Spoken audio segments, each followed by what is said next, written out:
সালামু আলাইকুম। গ্রীষ্মকালের ভরপুর এই আমের সিজনে যদি কাঁচা আম মাখা না খান তাহলে অনেক বড় মিস করবেন।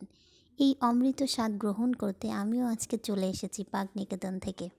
গাছের টাটকা টাটকা আম নিয়ে চলে এসেছি। আম ভর্তা বলেন আর মাখা বলেন, যাই বলেন না কেন, মুখে স্বাদ লেগে থাকার মতো রেসিপি।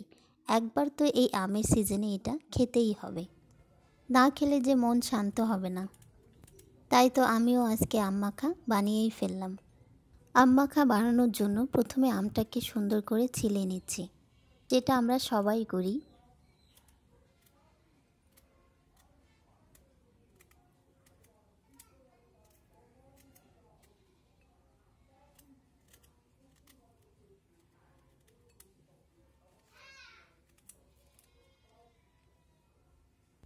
আম ছিলে নেওয়া শেষ।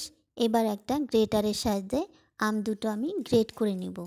একেবারে সুন্দর মিহি করে গ্রেট করে নিব। এবার দেখেন গ্রেট করা আমার শেষ। এভাবে গ্রেট করে খেলে কিন্তু অসাধারণ লাগে ভর্তাটা। আমি ঝাল একটু বেশি খাবো, তাই একটু পরিমাণে বেশি মরিচ নিয়েছি আর পরিমাণ মতো লবণ দিয়ে হাত দিয়ে এভাবে ডলে সুন্দর করে ম্যাশ করে নেব। লবণের সাথে ডিরেক্ট এইভাবে মরিচ ভর্তা বানালে মরিচের স্বাদ কিন্তু অটুট থাকে এবং যেটাই আপনি বানান না কেন সেটারও স্বাদ দ্বিগুণ হয়ে যায়।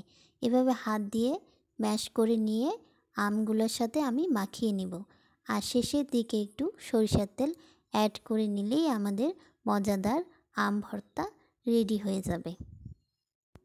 হাত দিয়ে সুন্দর করে মেখে নিচ্ছি।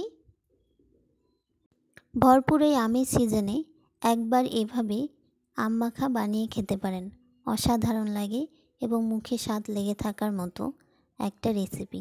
সিম্পল হলেও কিন্তু জিভে পানি আসবেই।